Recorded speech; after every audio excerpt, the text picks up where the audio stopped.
soir sur Europe 1. On prolonge le week-end en prenant le temps de parler, de se confier, de partager des moments de vie tels qu'une histoire d'amour, d'amitié, une histoire de famille, dans lesquelles on peut se retrouver. Alors si vous souhaitez en parler, eh bien c'est très simple, il vous suffit d'appeler le 39 21 où vous serez accueillis par Paul et Jeanne et c'est Julien Jaffray, voilà, je vais y arriver, qui réalise cette émission ce soir. Et bien sûr, si une histoire fait écho à la vôtre, si vous souhaitez apporter votre soutien à un auditeur, si vous souhaitez nous dire un petit peu ce que vous pensez de ce qu'il vit, eh bien vous pouvez nous appeler à tout moment puisque nous sommes en direct jusqu'à 1h au 39 21. Vous pouvez également donner votre point de vue par mail sur le site europe1.fr ou par SMS au 7 39 21 en commençant votre message par le mot nuit. 39 21, je vous attends. Europe 1, Caroline Dublanche. Bonsoir Monique. Bonsoir madame. Bonsoir. Bonsoir Caroline, ça va? Je m'excuse je suis bien contente d'avoir que vous puissiez prendre mon appel. Mais écoutez, voilà. je suis ravie de vous Merci accueillir. Beaucoup, Oui. Merci beaucoup. C'est toujours pour mon petit-fils, vous savez. C'est un enfant actuellement de 12 ans. Il a perdu sa maman. Vous à m'aviez 6 ans. appelé Oui, déjà? Oui, d'accord. Oui, D'accord. je vous avais appelé. Oui. Et cette année, il a changé de comportement, vous savez. Il croit qu'il est un bébé. Il veut rentrer dans mon ventre. Il veut téter. Il croit qu'il est bébé. Il dit qu'il retrouve sa maman. Il faut retrouver sa maman. Il veut voir sa maman. Et des fois, il frappe son frère. Oui. Et puis les résultats scolaires ont un petit peu baissé, oui. Voilà. Subitement, Alors, ça a démarré, ce comportement-là. Oui, son comportement, c'est après les vacances. Vous savez, Au mois d'août. Donc pendant les vacances. Voilà, pendant les vacances. Oui, la rentrée des classes n'avait pas commencé. Non, elle n'avait pas commencé. Alors, il n'a plus d'entrée pour aller faire ses devoirs, par exemple. Il les fait quand il veut. Il me dit laisse-moi tranquille. Alors je sais pas. Et il est rentré en 6e là cette année? Non, en 5e. En 5e, oui, il a 12 ans. Il a 12 ans. Oui, il a 12 ans, oui. Il a perdu sa maman, il avait 6 ans, c'est ça? Il avait 6 ans, oui. Pendant une année, nous l'avons suivi par un psy. Et ça allait bien, vous savez, après, ça allait bien. Bon, je vous ai appelé parce qu'il était avec son frère, il me disait, tu n'es pas ma maman, et si et ça. Vous m'aviez dit que c'était pas tellement grave, c'était un comportement normal, quoi. Mais cette année, il fait le bébé. Il fait le bébé. Ah oui, complètement, oui, au point de vouloir rentrer. Comment il le dit, rentrer? Qu'est-ce qu'il dit? Il vous le dit comme ça? Qu'est-ce qu'il vous dit précisément? Il me le dit. Il me dit, je veux rentrer dans ton ventre. Laisse-moi un peu il laisse sa tête sur mon ventre. Bon, je le repousse pas. Je le laisse. Il m'a dit, je veux rentrer dans ton ventre. Je veux te téter. Je veux faire le bébé. Je suis un bébé. Je lui ai dit, non, tu n'es pas un bébé. Tu as 12 ans. Tu n'es pas un bébé. Mais je lui dis ça. Et comment il réagit dans ces cas-là, quand vous lui dites il se tait un petit moment, il s'en va, et après ça recommence. Bon, la journée, il s'occupe et tout ça, mais ça recommence. Oui, il a besoin, il est dans une attitude très régressive, il a besoin de... Oui, mais qui est à prendre au sérieux, hein. Qui est à prendre au sérieux parce que c'est le signe là d'une angoisse, d'un manque qu'il exprime très ouvertement. Oui, d'un manque de mère, oui. C'est vous qui l'élevez? C'est moi qui ils sont chez moi, les petits enfants. C'est votre fille, hein? Leur maman était votre fille, oui. Oui. Et donc c'est vous qui, depuis son décès, élevez vos petits-fils. Ah oui. Et le depuis... père n'est pas présent? Si, le père, ils sont un très gentil papa. Il est présent en tout. Et il est médecin, vous savez. Il le surveille. D'ailleurs, il m'a dit que c'était un manque de sa maman. Alors, il m'a dit qu'il faut aller doucement. Mais s'il a besoin d'un psy, je le montrerai. Mais moi, je m'inquiète, vous savez. Je suis la grand-mère et je m'inquiète. Voilà. Oui, mais là, c'est-à-dire qu'il y a un comportement régressif. C'est-à-dire, en ce sens régressif, il revient à un stade bébé, un stade antérieur du développement. Il le dit lui-même, il veut revenir bébé à une époque donc où sa maman était là, à une époque où, et puis c'est plus que bébé. C'est-à-dire, il veut revenir dans le ventre de sa maman, un moment où il était complètement protégé, tout petit, où il n'était pas né encore. Hein. Voilà. Donc c'est très symptomatique. Il s'imagine. Oui, il s'imagine peut-être. Hein, parce qu'il me dit, ça c'est le ventre où maman était, mamie. Oui. Ma maman était dans ton ventre. Comme ça, il me fait. Oui. Il me cause comme ça. Alors que là, il y a 2 ans ou 3 ans, il faisait pas ça. Hein. Oui, il ne parlait pas bébé. Oui. Il a d'autres comportements régressifs, comme ça, de petit. Par rapport à comment est-ce qu'il s'alimente bien en ce moment? Il mange bien. Oui, il mange très bien. Il mange bien, oui. À part ça, il a baissé enfin, il n'a plus d'entrain. Oui, pour aller à l'école. Pour l'école. Oui, mais il peut pas. Mais c'est pas étonnant. En ce moment, il a la tête encombrée. Là, il est en grande difficulté, je dirais en grande souffrance, donc il peut pas apprendre là. Il n'a pas la tête à apprendre là. Il n'a pas la tête à apprendre. Voilà, jusque-là, c'était plutôt ça marchait bien l'école. Ah oui, c'était un bon élève. Je vous dis sincèrement, de la maternelle à l'année dernière, bon, il n'est pas premier de la classe, mais il est parmi les premiers. Il a de bonnes notes. Cette année, ça a régressé un petit peu. Et comme il a ce comportement, j'ai eu peur. Avec les autres enfants, comment est-il? Parce que vous dites qu'il est un peu agressif avec son frère. Oui. Est-ce qu'il est avec les autres enfants? Justement, il a eu un truc à l'école. Il s'est disputé avec il m'a dit me jeter mon cartable. Alors il lui a donné une gifle. Ah oui, il a fait de la violence, quoi. D'ailleurs, il a été puni à cause de cette violence-là. Les professeurs n'ont pas remarqué d'autres choses dans son comportement? Oui, justement, j'ai été appelée par le professeur d'anglais. Le professeur d'anglais, j'ai été appelée par lui. Elle m'a dit qu'est-ce qui se passe. Je lui ai dit je lui ai dit ce que je vous ai dit maintenant. Elle m'a dit il ne fait pas son travail normalement. Elle lui a donné une fiche de renseignements à remplir, vous savez. Elle m'a dit il n'a pas voulu la remplir parce que ça concernait sa maman. Il ne veut jamais parler de sa mère. Avec vous, est-ce qu'il en parle? Avec moi, il en parle. Qu'est-ce qu'il dit? De quelle façon il en parle? Il me dit, je veux voir maman.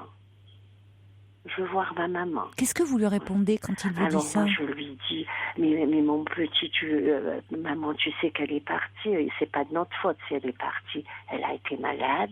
C'est la faute de personne. Maman ne peut pas revenir. Elle ne peut pas revenir.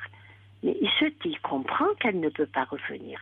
Mais il m'a dit, je veux la voir. Alors il vient Est-ce qu'il a vraiment intégré que sa maman était, je vais utiliser le mot, morte et pas partie? Oui. Vous pensez? Je sais pas. Peut-être. Moi, je lui dis, maman... Il y a peut-être lieu de toute façon, étant donné ce qui se passe, ce qu'il exprime, il est important qu'il voit un pédopsychiatre là, et sans tarder. Hein. Oui. Sans tarder, parce qu'il exprime une souffrance. Oui, il exprime une souffrance. Donc, alors, quand il avait, si vous voulez, 6 ans, on lui a expliqué ce qui s'était passé. Ah oui. pendant toute une année, elle lui a bien, même avant le décès, Oui. il a été pris en charge avec son frère Oui. par un psy, et Oui. elle les a préparés à ce que la maman Oui. va partir et tout ça. Et Pendant la ça, c'est maladie. bien. Pendant la maladie. Pendant la maladie. Pendant la maladie. D'accord. Et après, quand la maman même n'était plus là. Même après, quelques mois après, mais c'est elle elle m'a dit tout va bien, ça va. Elle a cessé de prendre ses séances, quoi. C'est elle-même qui nous a dit de cesser. D'accord. Voilà. Alors, et tout allait bien, quoi. Je sais pas. Mais cette année, à 12 ans, il reprend enfin, il recherche. Mais parce que si vous voulez, il on recherche peut. sa maman. Ben oui. Ben oui. Ben oui.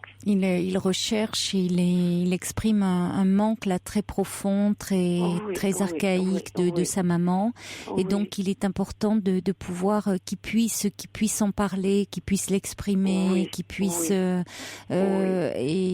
qu'il puisse faire parler ce petit enfant qui est en manque là. Qu'est-ce qui est au moment, si vous voulez, en plus où il s'achemine vers l'adolescence là. Hein. Voilà, donc c'est pas à n'importe quel moment de son développement. Alors il n'est pas encore, c'est un préadolescent, mais si vous voulez, c'est un âge où toutes les cartes de l'enfance se rejouent et où ce qui n'a pas été bien intégré peut ressurgir, et c'est le moment où on peut retravailler ça. C'est-à-dire que c'est là où encore il y a une, si vous voulez, tout reste possible, tout est encore malléable hein, au niveau de la personnalité.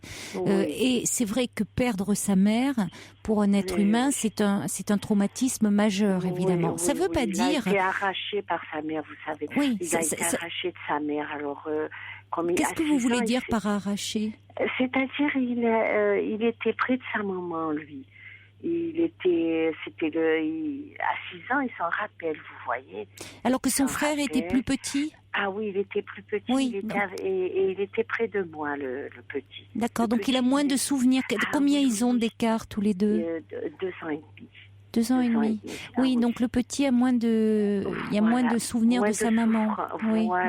Oui. Tandis que le grand, il a, enfin, il a des souvenirs. Il a des souvenirs. Oui, mais si, c'est un arrachement, c'est un déchirement d'être séparé de, bien sûr.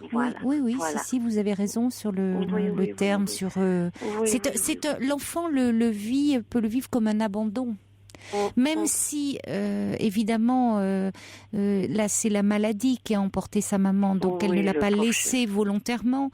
Mais l'enfant, lui, le ressent. Même parfois adulte, on a ce sentiment-là. Hein, quand on perd un proche de maladie, on peut se sentir, on peut avoir un sentiment d'abandon. Donc, un petit enfant qui a besoin de son papa ou de sa maman le vit viscéralement comme un abandon. Donc d'où ce besoin très très profond, très archaïque de revenir dans son ventre comme un tout petit, complètement dépendant. Il exprime une très grande dépendance là, comme s'il a besoin d'elle pour vivre. Oui.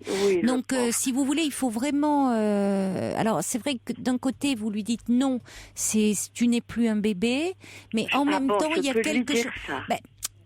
C'est là où il faudra voir avec le pédopsychiatre, parce que actuellement il est comme un bébé. Alors il est plus comme un bébé, si vous voulez, effectivement. Il a 12 ans, il a le corps d'un garçon de 12 ans, mais dans sa tête là il y a quelque chose de régressif où il est comme un bébé, et il doit avoir besoin quand il est comme ça, dire c'est pas possible de revenir dans mon ventre, ni dans celui de ta maman. Oui. Mais il y a des choses à lui dire autour de ça. C'est comme s'il voulait annuler un peu tout ce qui s'était passé, annuler la mort. Il y a quelque chose, si vous voulez, qu'il faudra reprendre, et ça sera le rôle du pédopsychiatre qui va le suivre, parce que à 6 ans, un enfant a du mal à intégrer véritablement le caractère irrémédiable de la mort. Vous voyez, il va comprendre, on va lui dire que la personne est morte, mais que c'est irréversible, il ne peut pas l'intégrer. Il faut bien attendre au moins 8 ans. Voyez, donc c'est pour ça que souvent on est amené à revoir. On peut demander à revoir l'enfant à cet âge-là et un peu après voir comment c'est intégré ou pas, en reparler, c'est-à-dire qu'on en reparle en fonction du développement de là où il en est, l'enfant, de son développement psychologique. Et on n'utilisera pas les mêmes mots. Oui. Donc quand il dit votre petit-fils, il y a une part de lui qui sait que sa maman n'est plus là, mais il y a une part de lui qui ne l'a pas accepté ou peut-être pas suffisamment bien compris. Il y a quelque chose qui doit être redit, retravaillé, exprimé pour l'aider, si vous voulez, à grandir. De toute façon, quand un enfant, dans son développement, un enfant normalement, il va de l'avant. Ça, c'est Françoise Dolto qui l'exprimait très bien. Un enfant, il veut toujours être grand. Il veut être plus grand. Vous prenez des enfants petits, vous en avez élevé, vous les avez vus, voyez vos petits-enfants. Ils veulent, souvent, ils s'intéressent pas tellement aux plus petits, ils veulent aller vers les plus grands, ils veulent jouer avec les plus grands, ils veulent être comme les plus grands. Comme les grands, Voilà, ils veulent être comme les grands. Bon, donc c'est le côté stimulant on veut faire des choses, on se donne toujours comme les grands. Quand un enfant, dans son comportement, commence à redevenir un peu petit, à vouloir redevenir petit, c'est qu'il y a quelque chose qui le préoccupe, qui l'angoisse, qui va pas bien. Alors, ça peut ne pas durer, ça peut être un moment, parce que, si vous voulez, ça peut être l'entrée à l'école qui le préoccupe, ça peut être l'arrivée d'un petit frère ou d'une petite sœur, ça peut être comme ça des événements dans sa vie qui vont le tourmenter. Et donc, c'est un peu comme nous, quand on est même plus grand, on peut avoir des comportements un peu régressifs. On revient au moment d'avant où on était bien, où ça se passait bien. Eux, ils reviennent ou avant aussi, quand tout allait bien. Donc, on voit des enfants qui se remettent à ne plus être propres, qui veulent, alors qu'ils mangeaient des aliments solides, reprennent un biberon. Mais il faut toujours être vigilant à ce moment-là.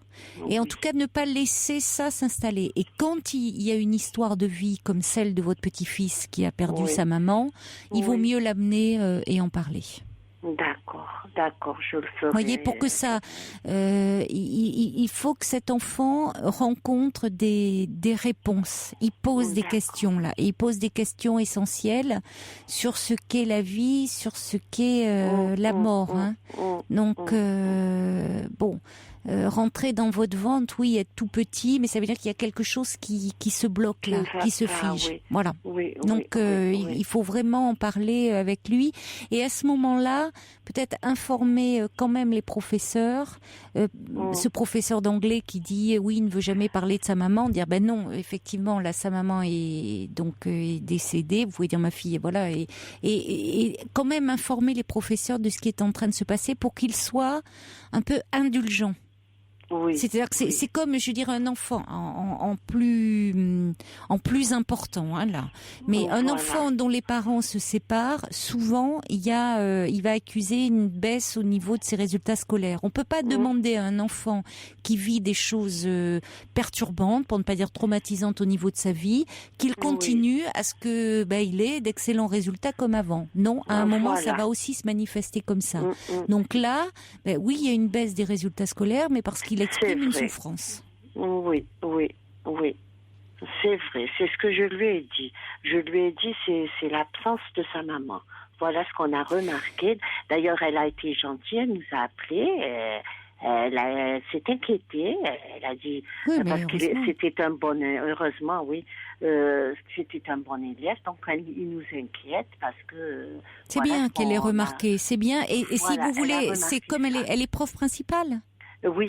Bon, donc c'est important de l'informer pour qu'elle puisse faire le relais auprès des autres professeurs qu'actuellement il traverse vraiment une période difficile, que vous allez prendre rendez-vous avec un pédopsychiatre parce que il est dans quelque chose un moment de douloureux là et qu'il faut qu'il soit accompagné et que donc que les professeurs ne lui tombent pas dessus entre guillemets, qu'ils comprennent, c'est-à-dire qu'ils soient plus indulgents comme vous pouvez l'être si vous voulez actuellement à peut-être effectivement le materner un petit peu plus. Oui. Je le materne. Oui, j'ai bien compris, on sent qu'il y a un côté tendre, mais si vous voulez, effectivement, il peut pas revenir dans votre ventre, mais il a besoin d'être certainement très, très entouré, très câliné en ce moment. Voilà, mais ce que je lui dis, c'est non, tu n'es pas un bébé. Voilà, je dis sévèrement ça. Tu n'es plus, tu as été un petit bébé, et là, c'est l'occasion de lui parler de sa maman et dire, tu sais, tu as été un petit... Ah oui, tu as été un petit bébé, lui parler de son histoire quand il était dans le ventre de sa maman, et puis après quand il est né, et parlez-lui de la grossesse de sa maman. Ça s'est bien passé, la grossesse de sa maman? Très bien, très bien. Il est né à terme? Ah oui, oui. Oui, bon. Ils ont été de beaux enfants, tous les deux. Prenez, à ce moment-là, vous pouvez lui parler de comment... parlez-lui plutôt de lui que de son frère, là. Vous voyez, il a besoin qu'on lui parle de lui. Oui, donc, de comment, quand elle l'attendait, sa maman, comment elle vous en parlait. Vous pouvez montrer des photos. Des photos, et puis après parlez-lui. Vous faites le cheminement de... Ils avaient très envie. Et que son père lui en parle aussi. Oui. Oui, son père, tous les soirs, il leur fait faire un bisou, il leur montre la photo de la maman, ils font tous les soirs un bisou à leur maman. C'est le père qui demande ça? C'est le père, oui, c'est le père qui leur... pour dire bonsoir à maman. C'est peut-être un peu lourd. Bonne nuit, quoi. Ah bon, c'est un peu lourd, hein? Oui. Peut-être. Si l'enfant le fait spontanément, c'est différent. Mais ça ne doit pas devenir quelque chose qui est initié par l'adulte. Ah, d'accord. Ça peut être un peu... oui. Et il faut laisser. Si les enfants font spontanément qu'ils ont besoin d'un petit rituel, d'accord, mais pas que ça soit... Vous voyez, ça peut être un peu angoissant d'embrasser une photo. Est-ce qu'il est allé au cimetière? Oui. En ce moment, on n'y va pas parce que, vous savez, on était au nord. Et nous sommes au sud maintenant. Vous avez déménagé? On a déménagé. Donc, depuis combien de temps? Ça fait 2 ans. 2 ans qu'on a déménagé. Donc, vous ne pouvez pas y aller voilà. Avant, j'y allais souvent, une fois par semaine. Avec eux? Avec eux, oui. Est-ce que vous lui dites, par exemple, quand il dit « je veux voir maman », vous pouvez lui dire « mais maman, tu sais, on a déménagé, donc on peut moins y aller qu'avant, on ne peut pas aller au cimetière ». Prononcez le mot, qu'il sache où est sa maman. C'est important qu'il y ait quelque chose de concret. Ah, d'accord. Alors après, vous êtes croyante? Oui.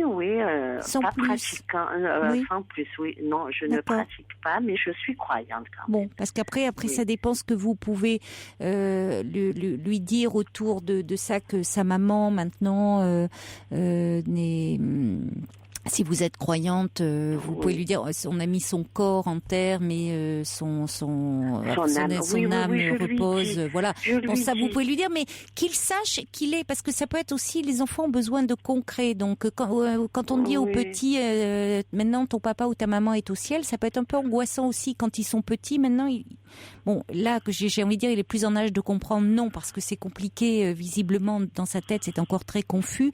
Mais ça, il vaudra mieux voir avec le pédopsychiatre, voir comment lui dire. Mais si vous voulez, il faut qu'il ait un lieu pour... voyez, on a l'impression qu'il ne sait plus, là. Et il peut ne plus savoir, parce que, comme je vous le disais, entre 6 ans et aujourd'hui, on en reparle et on intègre en fonction... On en parle différemment parce que l'enfant a grandi et il faut reprendre tout ça. Il faut reprendre, oui. Mais allez vraiment, prenez un rendez-vous et parlez-en. Oui, je vais le faire. Merci beaucoup. Vous êtes gentil. Je vous mettrai au courant. Tenez-moi au courant. Vraiment, j'aimerais bien, si vous le voulez, bien, parce que savoir comment il évolue, votre petit-fils. Là. Voilà, oui. Mais ne le laissez pas dans cet état. Vous avez bien fait d'appeler. Hein. Il faut voir quelqu'un assez rapidement. Mais vous avez bien fait, vous avez raison de vous inquiéter. Dans le sens où il ne faut pas le laisser comme ça, dans cet état régressif, et il faut en parler. D'accord. L'aider, qui continue à grandir. Mais parfois, pour continuer à avancer, on a besoin de régresser un petit peu. Paradoxalement. Oui. Voilà, merci beaucoup. Bon courage, Monique. Au revoir. Merci Caroline. À la prochaine alors. Je vous au revoir, à bientôt. Au revoir. Voilà, au revoir. confidence à Caroline Dublanche au 39 21. 39 21. 34 centimes la minute.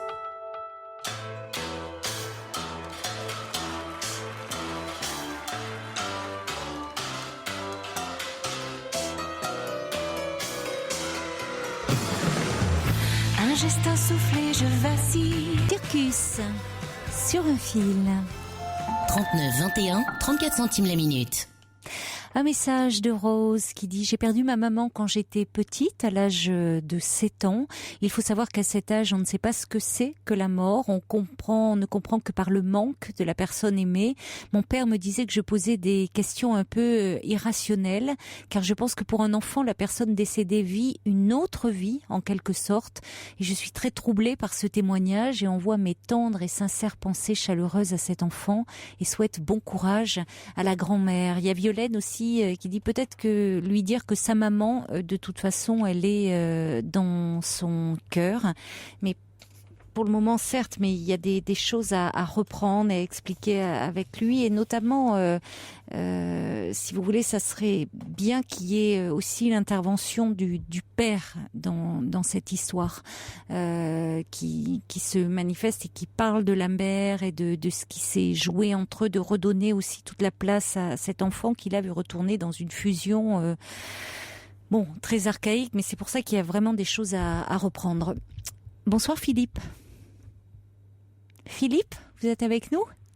Oui. Bonsoir. Bonsoir. Alors, je ne sais pas comment commencer.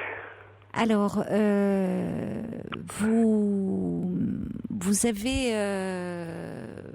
vous avez des sentiments, vous éprouvez des sentiments pour une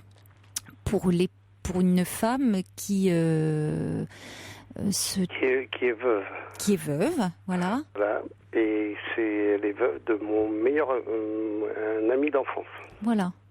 Décédé il y a maintenant 2 ans, hein, je crois, c'est ça. 2 ans. Voilà, donc de temps en temps, on se téléphone pour prendre des nouvelles, comment elle va. Ça a commencé comme ça, même avant que l'ami soit décédé. Et puis là, depuis quelques mois, voilà. Voilà, j'ai eu un petit penchant envers elle, voilà. Mais j'ai pas fait de déclaration, rien du tout. Je vais vous le dire franchement, j'ai honte de moi, voilà. Pourquoi ? Je sais pas. Parce que c'est... Qu'est-ce qui vous fait honte ? Parce que c'est la veuve de votre ami ? Oui, voilà. Alors c'est pour ça que j'essaie de... quand je l'appelle...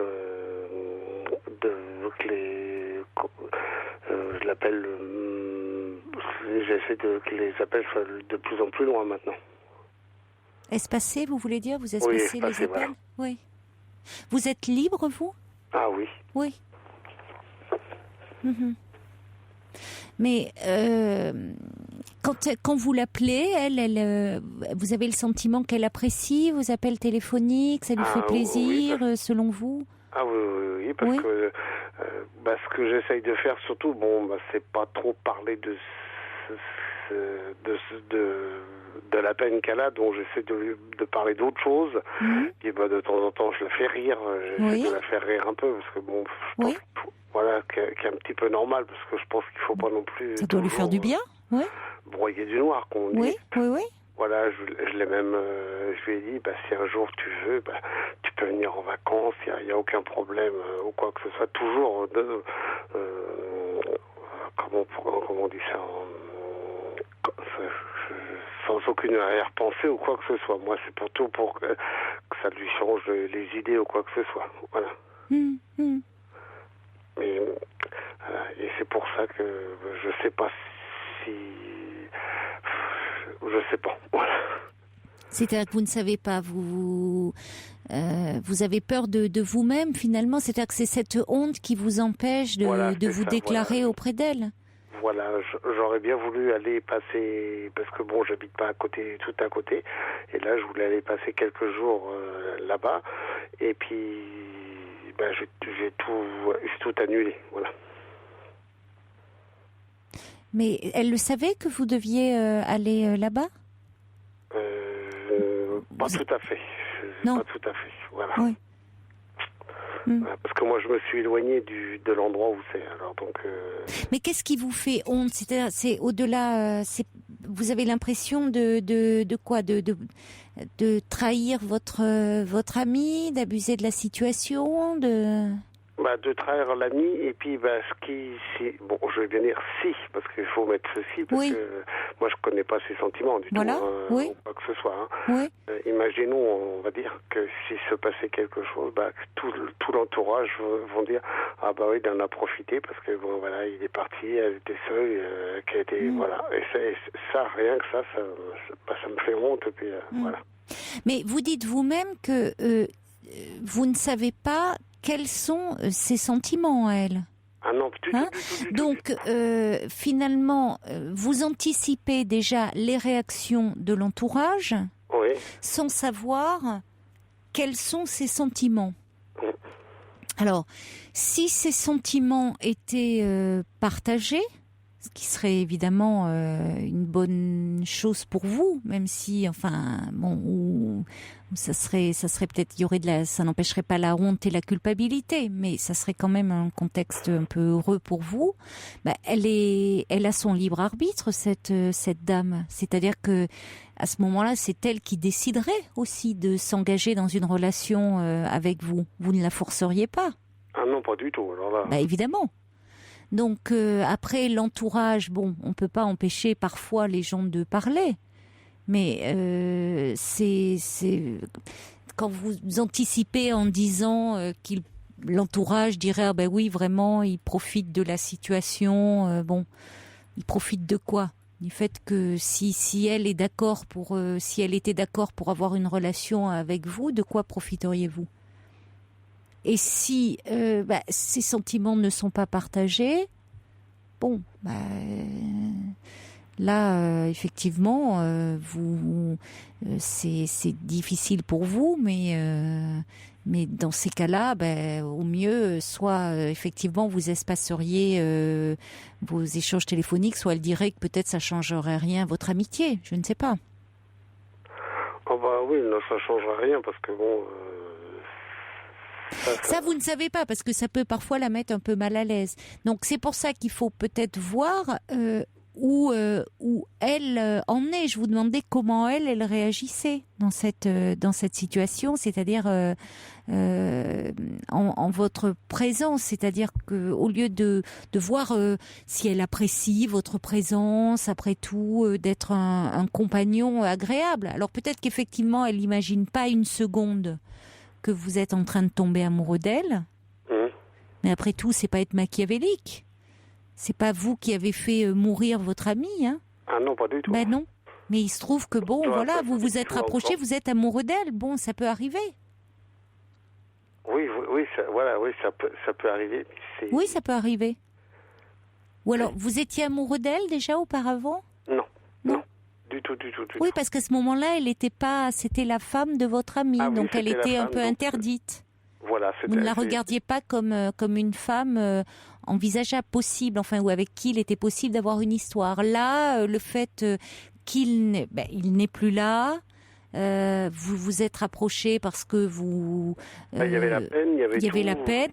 Oui, voilà. Mais ça arrive souvent, ça. Ça arrive souvent parce qu'à ce moment-là, vous êtes dans une plus grande intimité. Oui, de votre point de vue, on ne peut pas dire, et vous êtes réaliste, c'est-à-dire que vous ne vous racontez pas d'histoire.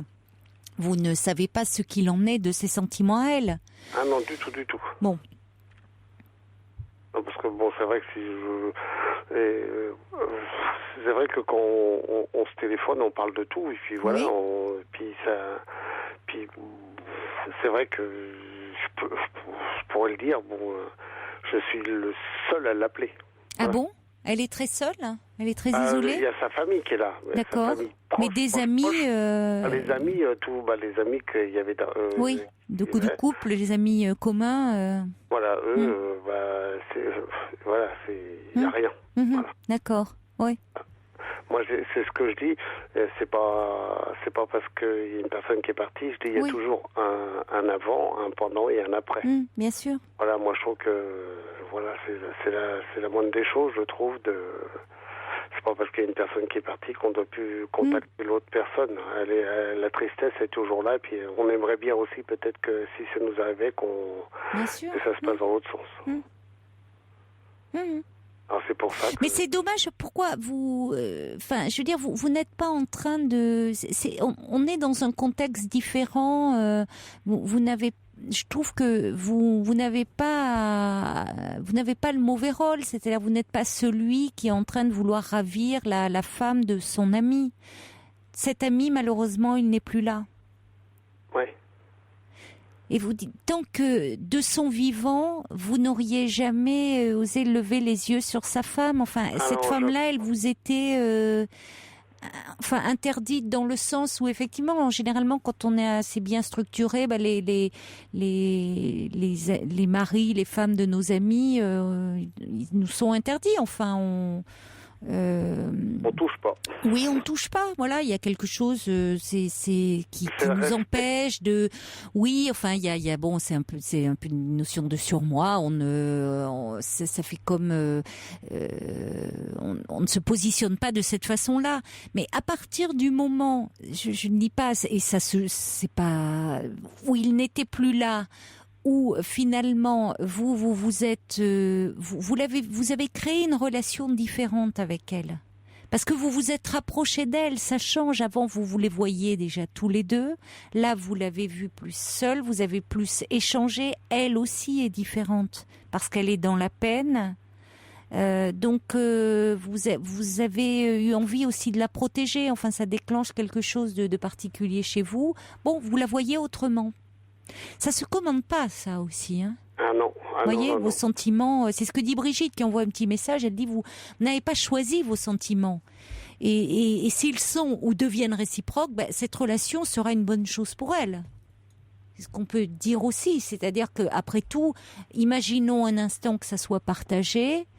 La meilleure chose qu'on puisse souhaiter à cette femme, c'est qu'elle puisse à nouveau avoir une relation, partager une jolie relation faite de complicité, de tendresse, d'amour avec quelqu'un. Alors pourquoi pas vous ? J'ai envie de dire, c'est pas, voyez, vous n'êtes pas là à attendre, vous n'avez rien. C'est les circonstances de la vie qui font que vous vous retrouvez dans cette situation. Vous n'avez rien provoqué, vous n'avez rien déclenché. Bon, voilà, vous vous rendez compte que vous êtes amoureux d'elle. Ça peut se dire, ça aussi. Ça peut se dire que finalement.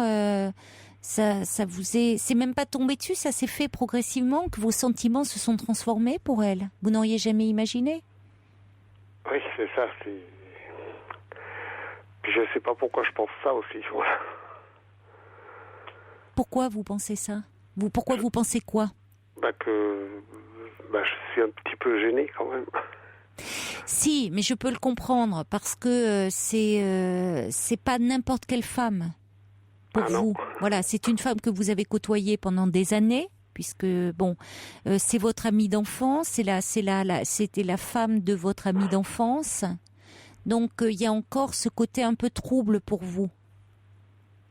Mais parce que ça montre que vous êtes justement quelqu'un de bien. Enfin, je veux dire quelqu'un qui a le sens des responsabilités, qui, voyez, vous n'êtes pas pervers, vous n'êtes pas quelqu'un qui cherche, vous n'intriguez pas, Et c'est pour ça aussi qu'il y a un peu ce sentiment de gêne. Mais en même temps, le fait de vous être approché d'elle, vous la découvrez aussi différemment. Oui, c'est vrai que là c'est différent. Oui, vous la voyez aussi. Et peut-être qu'elle aussi vous voit différemment. Ça, vous n'en savez rien. Mais peut-être qu'elle est comme vous et n'ose pas se lancer. C'est possible aussi, hein. Parce que pour elle aussi, vous êtes l'ami d'enfance de son mari, décédé. Donc, vous voyez, ça peut être un peu compliqué aussi pour elle, de la même façon. Voilà. Oui, donc ça veut dire que... Mais soit vous estimez que c'est encore peut-être un peu tôt et vous pensez que vous craignez un peu sa réaction, soit vous lancez, ça, il y a que vous seul qui pouvez estimer à quel moment vous pouvez le faire. Mais ça serait dommage, je crois, de ne pas en parler.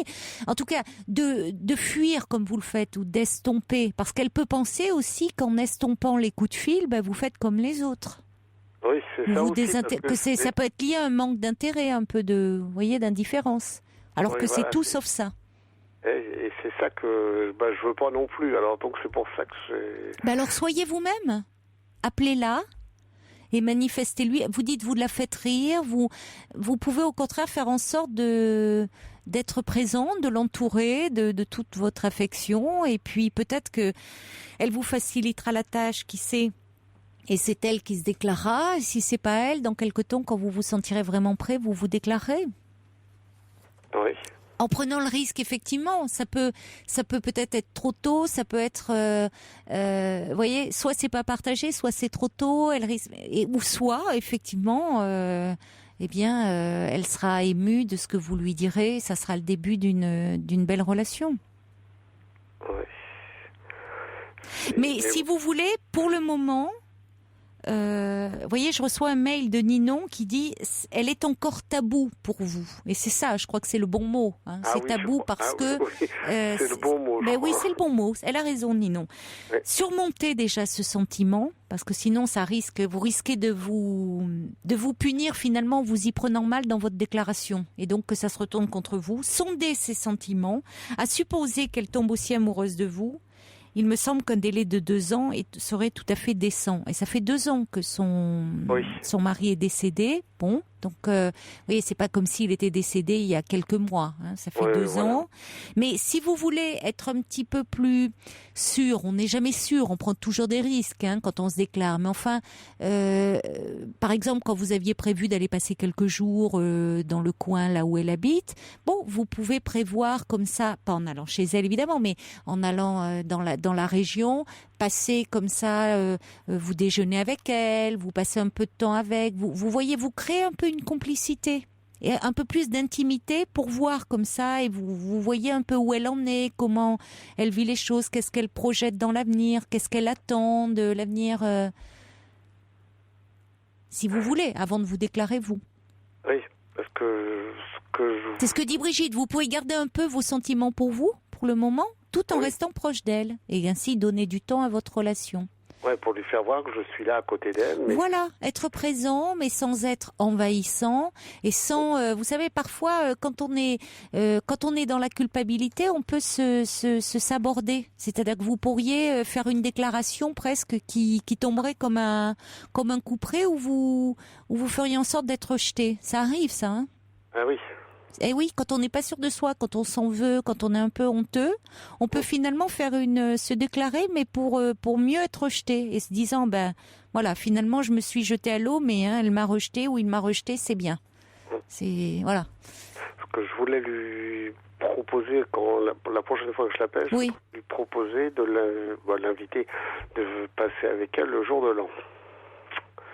Mais ça, c'est peut-être symboliquement, ça risque d'être un peu... oui. Vous verrez bien, mais le jour de l'an, vous savez, c'est toujours... c'est un peu particulier, hein, ce jour de l'an. Ça peut être parfois un peu... Ça peut donner un peu le blues aussi. Oui, parce que de souhaiter à quelqu'un une bonne heureuse année, voilà, tout ça, c'est... ça dépend, mais je pense qu'il faut que vous ayez fait quelque chose avant. Ah. D'accord. Parce que bien sûr que vous avez le droit de lui souhaiter une bonne et heureuse année. C'est pas parce que malheureusement elle a perdu son mari que vous ne pouvez pas lui souhaiter de bonnes choses pour elle. Voyez, elle peut, elle aussi. Vous pouvez lui souhaiter d'être heureuse et d'avoir une jolie vie. Et bon, mais pour autant, le jour de l'an, parfois, ça va la renvoyer à d'autres. C'est très connoté symboliquement. Ça peut la renvoyer à d'autres jours de l'an. Vous voyez, c'est un jour dans l'année très particulier et où parfois il faut justement que ça soit la fête, que c'est le moment. Alors qu'en fait, on est plutôt à l'heure des bilans. On peut avoir un peu le blues. Enfin, c'est vraiment à double tranchant, je trouve. Hein. Ah oui, ça c'est... Oui, il vaut mieux peut-être des jours un peu moins marqués. Où justement, là, il fallait pas, on n'est pas là dans le côté faire la fête ou du symbole à tout prix, mais où justement on est dans le moment, dans l'instant, et on fait en sorte qu'il soit délicieux. Ouais. Parce Donc, que ouais, c'est pas, vous voyez, là on se dit pas tous les autres eux aussi, c'est le 31, il faut qu'on s'amuse et il faut qu'il y ait du symbole et que ça soit vraiment marqué, quoi. Non. Bah, moi, c'était plus dans l'esprit de lui changer les idées. Voilà. Oui, mais vous pouvez lui changer des idées à d'autres moments. Oui, aussi, oui, c'est vrai. Il y a de l'eau qui peut couler sous les ponts avant le 31 décembre, vous voyez. Il y a encore tout le mois de novembre et tout le mois de décembre. Donc ça vous laisse le temps d'être présent. Oui, voilà. Vous pouvez déjà, et si à ce moment-là, elle n'a rien de prévu pour le 31, qu'elle est un petit peu seule, vous pouvez lui proposer, dire on peut faire un 31, voilà. Mais pas attendre, ronger votre frein en disant il y a le 31, là, ça y est, c'est l'occasion. Oui, voilà. Vous pouvez la voir avant et puis selon ce qui s'est passé, selon là où vous en êtes, et si elle vous dit oh là là c'est fête m'angoisse, je sais pas ce que je vais faire, vous pouvez à ce moment-là lui suggérer. Mais vous pouvez la voir d'ici le 31 décembre. Hein. D'accord. Vraiment. D'accord. Donc ça vaut le coup, mais ça vaut le coup d'entretenir cette relation sans honte. D'accord. Bonne chance. Bonne chance, Philippe. Merci beaucoup. Au revoir. Merci, au revoir. Au revoir. Merci d'écouter Europe 1. Il est minuit. Le journal est présenté par Laurence Gontier. Bonsoir Laurence. Bonsoir Caroline, bonsoir à tous. À Porquerolles, dans le Var, les recherches pour tenter le garçon de 12 ans disparu samedi ont été suspendues à la tombée de la nuit. Toute la journée, policiers, gendarmes, pompiers et habitants de l'île ont mené une grande battue. Seule la bicyclette de l'adolescent a été retrouvée. Les recherches reprendront ce lundi matin. Paul Mourier est le préfet du Var. On s'est concentré aujourd'hui sur la partie qui nous paraissait la plus intéressante, là où on avait notamment retrouvé le vélo. Et demain, on va légèrement déplacer les recherches en étant plus sur le centre de l'île de Porquerolles. Si le vent très violent depuis hier soir baisse en intensité et si la mer est plus clémente, nous engagerons demain des moyens nautiques qui permettront de se rapprocher des rochers et des falaises. Et on va concentrer ces recherches sur la partie sud-ouest de l'île. On fera en sorte également que des plongeurs puissent être mis à la mer pour mener là des recherches, des investigations sous-marines. Le préfet du Var, Paul Mourier, au micro européen de Jacques Terrance. Dans l'Hérault, toujours pas de traces non plus du vélipanchiste de 26 ans. Les recherches ont également été arrêtées en dépit des vents violents. L'homme était parti samedi après-midi de la plage de Sérignan. C'est un proche inquiet de ne pas le voir revenir qui avait alerté les secours. Dans ce même département, un retraité de 71 ans porté disparu depuis jeudi alors qu'il était parti à la cueillette de champignons a été découvert par un chasseur. Le septuagénaire était assis au bord d'une route de montagne à Castanet-le-Haut, à 5 km du lieu de sa disparition. Il a passé 3 jours sous un arbre en buvant de l'eau de pluie. Il était épuisé, mais son pronostic vital n'est pas engagé. Il a toutefois été hospitalisé à Béziers pour des examens de contrôle. À Paris, le froid a fait une première victime. Un SDF a été découvert mort ce dimanche matin dans le 17e arrondissement. L'homme de 59 ans était un ancien légionnaire. En attendant un redout dès ce lundi, Météo France a d'ores et déjà levé son alerte orange au vent sur les 2 derniers départements, les Bouches-du-Rhône et le Vaucluse. Le froid, les vents violents et les chutes de neige ont provoqué des drames, vous venez de l'entendre, mais aussi de nombreux dommages. Quelques 5000 foyers étaient toujours privés d'électricité en début de soirée en Isère, Savoie et Haute-Savoie. ERDF prévoit un retour à la normale avant ce lundi soir. Retour à la normale progressif également dans la Drôme et l'Ardèche où près de 10 000 clients étaient eux aussi privés de courant en début de soirée. Aux États-Unis, c'est Sandy qui inquiète. L'ouragan se rapproche de la côte américaine. Le maire de New York, Michael Bloomberg, a ordonné l'évacuation de quelques 375 000 personnes qui vivent dans des zones inondables. Des milliers de vols sont annulés, des vols aussi bien intérieurs que transatlantiques sur la plupart des aéroports de la côte Est. Air France annule également tous ses vols de ce lundi à destination de New York et Washington.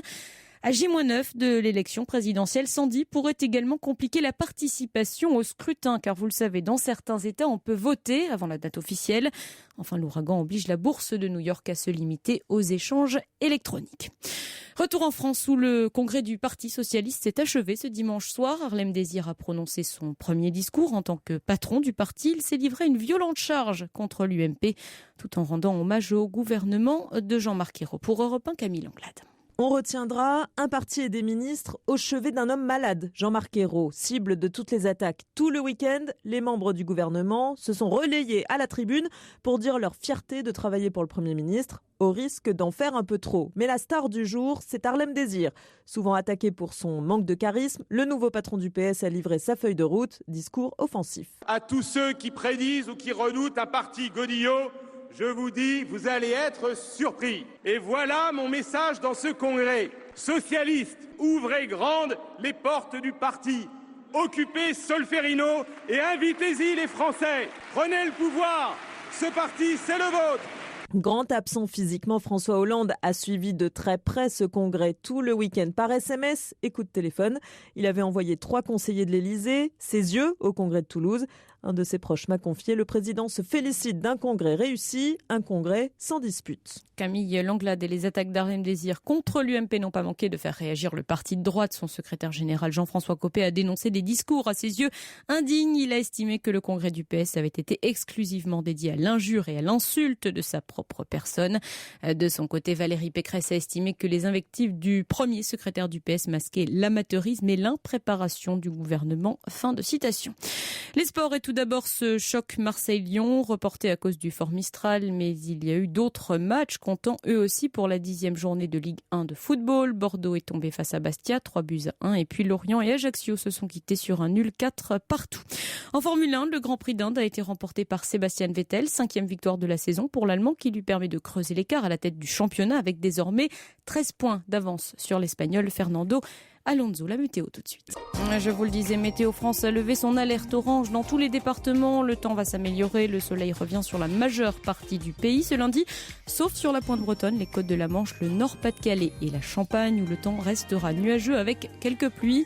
Les températures restent basses, pas plus de 6 degrés l'après-midi à Strasbourg, comptez 8 degrés à Grenoble, 9 à Paris et Aurillac, 12 à Fécamp, 13 à Bordeaux et Rennes et 15 à Toulon et Bonifacio. Europe 1, il est minuit 6. Très belle nuit à vous en compagnie de Caroline Dublanche.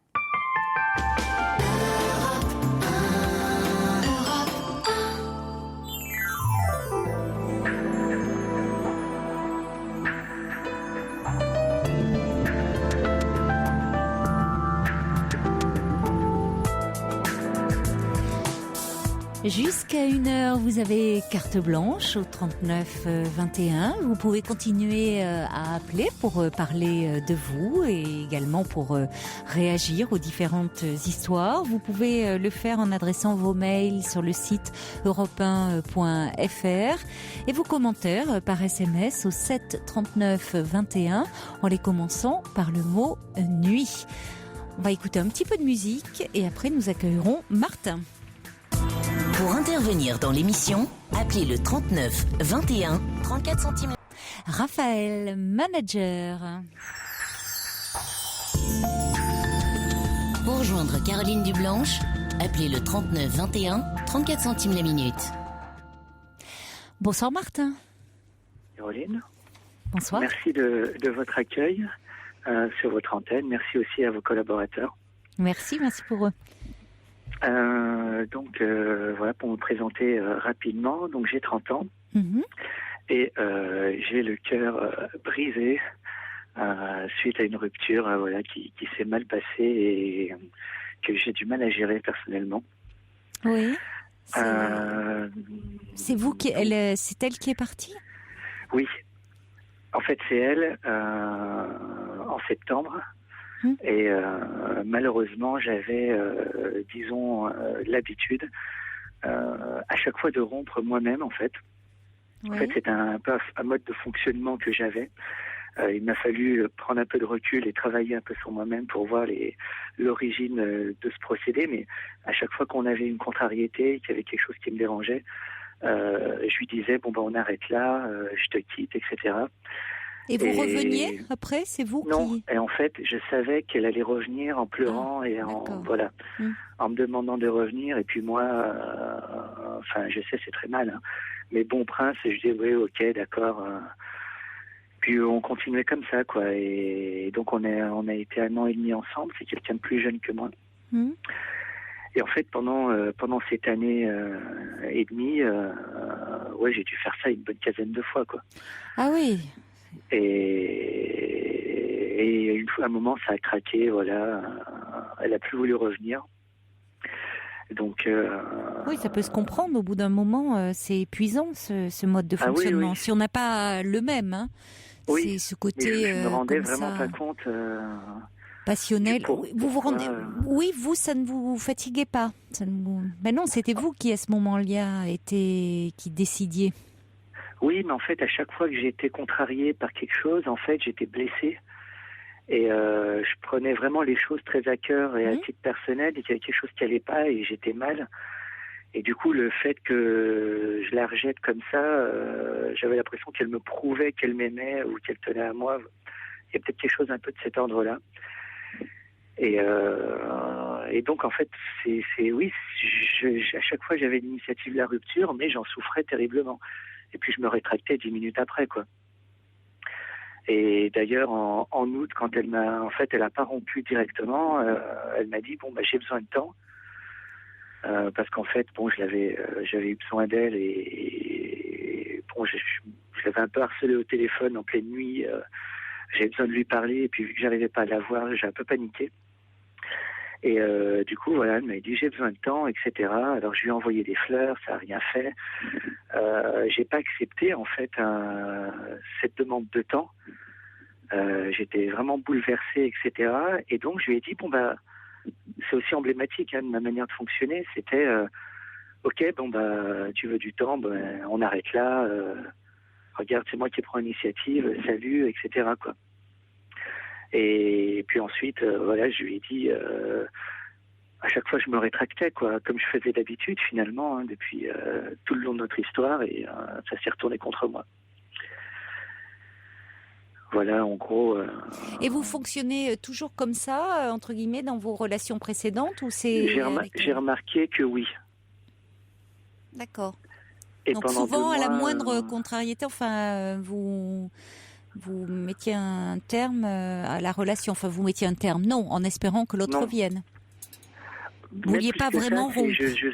Oui, voilà, je savais très bien que... Oui.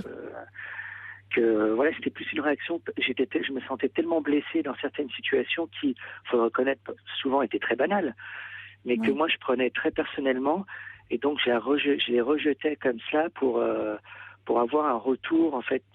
Vous ne supportez pas, qu'on ne soit pas d'accord avec vous, vous ne supportez pas Voilà, c'est ça. Frustré. Et je savais que la personne tenait à moi et qu'elle reviendrait. Oui, vous ne rompiez pas dans n'importe quel contexte. Vous saviez qu'il n'y avait pas trop de risques, mais jusqu'à un certain point. Oui, et ça, malheureusement, j'ai fait ça dans toutes mes relations. Et c'est toujours vous qui êtes parti jusqu'à présent? Non, en fait, ça s'est toujours retourné contre moi et quand même. Et à chaque fois, j'ai été très, très, très malheureux. Et là, mais pour autant, ça continue. Alors, c'est pour ça que vous avez commencé un travail, vous dites? Vous me parliez de... Oui. Oui. Parce qu'en fait, j'avais vraiment pas conscience premièrement, de ce mode de fonctionnement. Je disais, oui, c'est vrai que... Et par ailleurs, c'est le fait de prendre en conscience vraiment la blessure de l'autre dans ma propre attitude. C'était quelque chose aussi que je me rendais vraiment pas compte, quoi, du mal que ça pouvait faire d'agir comme ça. Oui, parce que finalement, vous parlez de vous, c'est ça, du fait que dès qu'il y avait quelque chose qui vous blessait, vous mettiez un terme à la relation. Mais c'est déjà important, là, que vous réalisiez que c'était aussi, vous faites du mal aussi à l'autre en agissant comme ça. Ah oui. C'est-à-dire que c'est comme si c'était la seule solution qui peut pas. Vous n'avez pas la possibilité de vous exprimer. Comme s'il peut pas y avoir de conflit, il peut pas y avoir à un moment on peut ne pas être d'accord et même du conflit dans une relation de couple. Non, il faut à ce moment-là rompre. Il n'y a pas d'autre issue. Je me sentais toujours un peu l'obligation de surenchérir sur tout. C'est que dès que quelque chose n'allait pas, ok, tu fais ça, moi je vais faire un truc au-dessus, et puis voilà, en grappant, c'était jusqu'à ce que je dise, ok, je me casse, quoi. Et quand vous étiez enfant, vous, s'il y avait quelque chose comme ça qui ne vous plaisait pas, vous aviez tendance à partir dans votre chambre, vous vous enfermiez, vous aviez du mal à revenir après une dispute, Non, les souvenirs que j'ai, c'est j'ai toujours eu des rapports compliqués avec mon père, mais avec ma mère, j'ai l'impression que parfois, c'est bizarre, mais parfois, voilà, quand je voulais quelque chose et qu'elle voulait me l'offrir, par exemple, elle attendait vraiment que je sois, limite le plus triste possible pour me le donner, quoi. Ça, c'était bizarre comme rapport, mais j'avais l'impression, moi, qu'il fallait vraiment que je sois triste pour avoir ce que je voulais. C'était un rapport un peu bizarre, mais je pense qu'aussi, peut-être que j'ai peut-être un manque affectif qui fait que voilà, j'ai toujours besoin qu'on me prouve qu'on m'aime et que je suis quelqu'un d'aimable. Et donc, il fallait que ça aille à de telles extrémités. Oui, il fallait vraiment que vous vous mettiez dans tous vos états et c'était à la tristesse que votre mère réagissait. Oui, voilà, c'est vraiment comme ça que je ressens la chose, oui.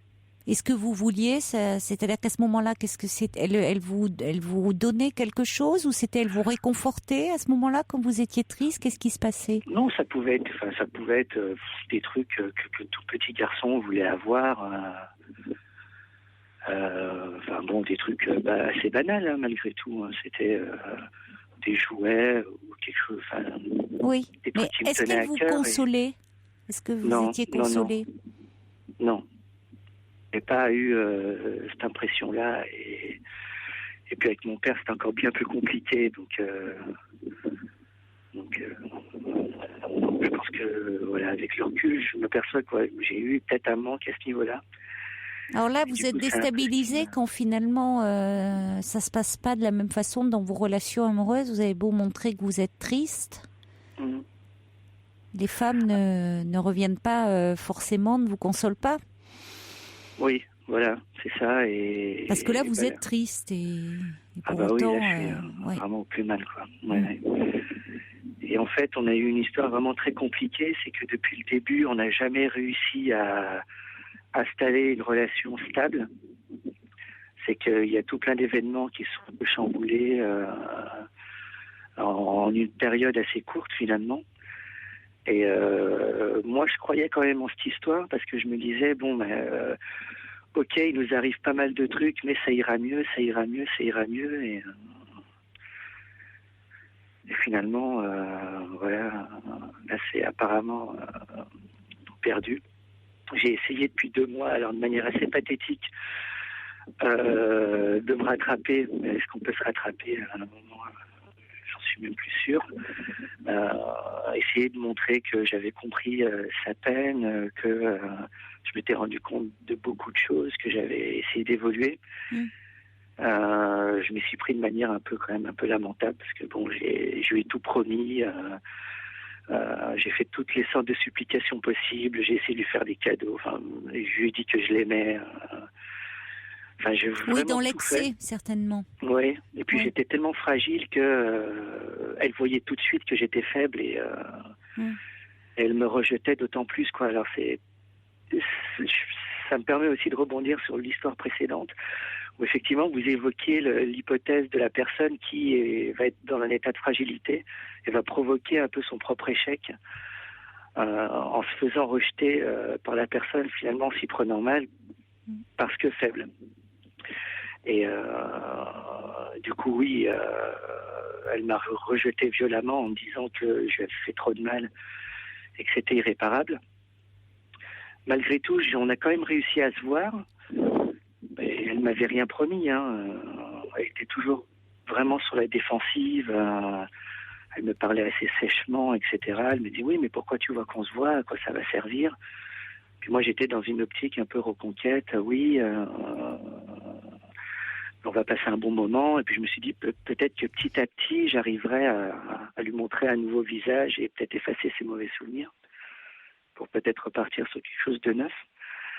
Et j'ai pas réussi à réinstaurer un peu ce rapport, cette complicité, ce rapport un peu de séduction, où je me montrerai un peu à mon avantage et où j'aurai un peu d'intérêt vis-à-vis d'elle, parce que depuis 2 mois, je pense que j'ai beaucoup baissé dans son estime. Et donc, jusqu'à la semaine dernière, donc on s'est revus. Donc, premier rendez-vous, je me suis pris les pieds dans le tapis. En fin de rendez-vous, je lui ai dit que je l'aimais, etc. Elle m'a dit oui, non, t'as pas à me dire ça, etc. Donc, c'est mal passé. Et malgré tout, elle a accepté de me revoir le lendemain. Donc, je l'avais invitée au cinéma, donc elle est venue, c'est très bien passé. Et puis, par la suite, je me suis senti encore de me découvrir. Et là, je me suis pris une grosse porte dans la figure, comme vous pouvez l'imaginer. Donc, pour elle, c'est vraiment, elle est vraiment intransigeante là-dessus. Oui, elle vous en veut. Elle est en colère. Elle m'en veut, elle est en colère, oui. Mais c'est pas perdu pour autant. C'est pas perdu pour autant pour vous, Martin, en tout cas, parce que il y a le fait que cette jeune femme mette un coup d'arrêt à votre fonctionnement problématique dans la relation,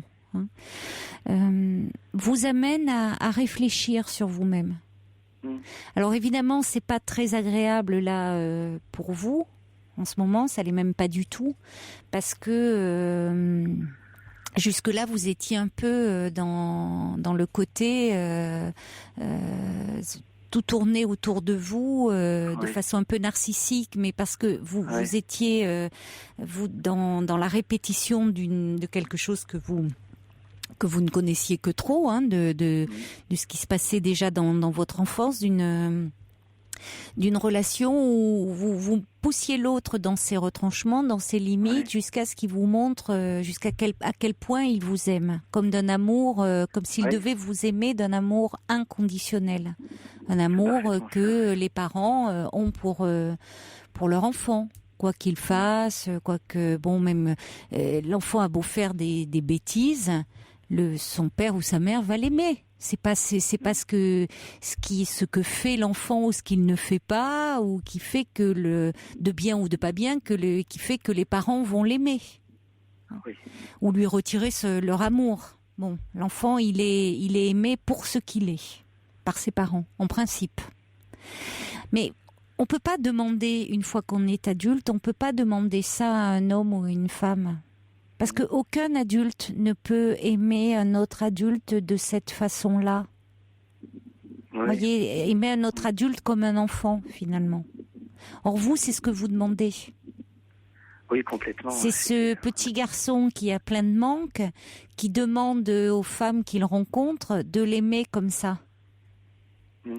Donc, le fait de vous heurter à une jeune femme qui réagit différemment et qui vous dit que elle, en gros, ça l'a fait souffrir. Ça ne veut pas dire qu'elle vous a pas aimé, mais qu'à un moment, elle a souffert dans cette relation. Oui, et quand j'ai pu reconnaître vraiment ce qu'elle avait traversé, etc.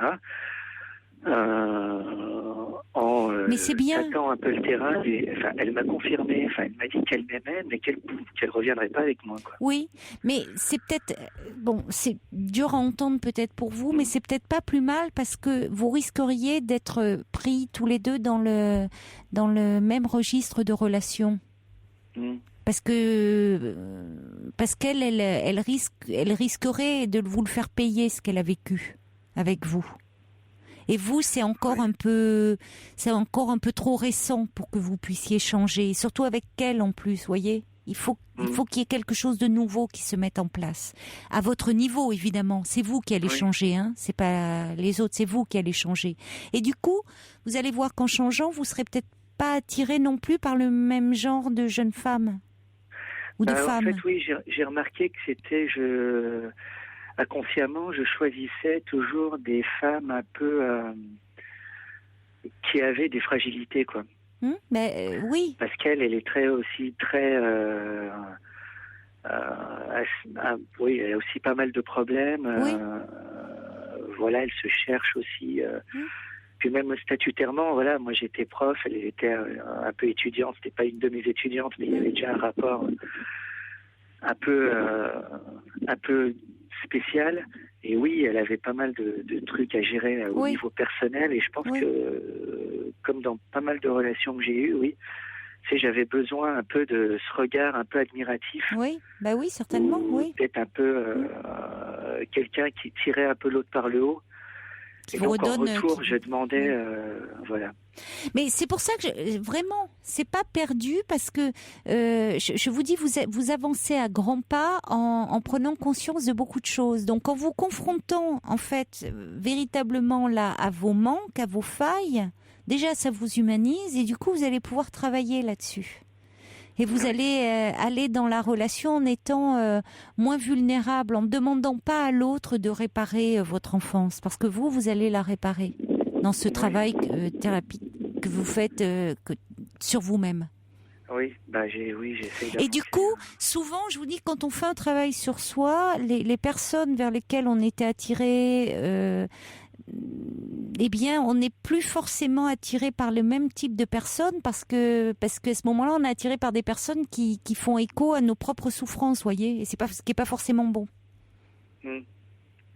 Oui. Donc donnez-vous un peu du temps. Là, pour vous, dites-vous que c'est un moment comme ça où cette histoire, elle est, même si c'est une prise de conscience qui est douloureuse, c'est une prise de conscience qui est salutaire parce qu'elle va vous permettre d'évoluer. Là où jusqu'à présent, les femmes avaient beau changer, le scénario restait le même. Oui. Donc, maintenant... Et vous verrez bien, peut-être que cette femme, après, vous la reverrez, parce que comme dit Brigitte, elle dit elle est en colère, ce qui veut dire qu'elle n'est pas dans l'indifférence, elle a accepté de vous revoir. Pourriez-vous mettre un peu de temps et un peu de distance entre vous pour vous occuper de vous. La priorité, elle est là. Parce que là, ça sert à rien d'aller la chercher comme vous le faites, vous êtes trop dans... Vous vous aplatissez, là. Bon, vous avez pris conscience de ce qui ne va pas, c'est important pour vous. Maintenant, il faut que vous avanciez. Et c'est important parce que vous vous rendez compte aussi que ce faisant, eh bien, vous souffrez certes, mais vous avez fait aussi souffrir. Donc, ça veut dire que même si dans vos relations futures, vous allez... vous pouvez bien sûr être amené à quitter des personnes, ça, on peut être amené, mais pas en faisant souffrir, enfin, en essayant de pas faire souffrir comme ça, voyez, en étant plus vigilant là-dessus. Quand on quitte quelqu'un et que l'autre est encore amoureux, bien sûr qu'on le fait souffrir, même si on ne veut pas. Mais il y a une façon quand même d'être plus clean, voilà. Là où vous ne pouviez pas parce que vous êtes dans une répétition d'un scénario un peu infantile. Donc il faut travailler là-dessus. Bon courage à vous, Martin. Merci infiniment, Caroline. Au revoir. Au revoir.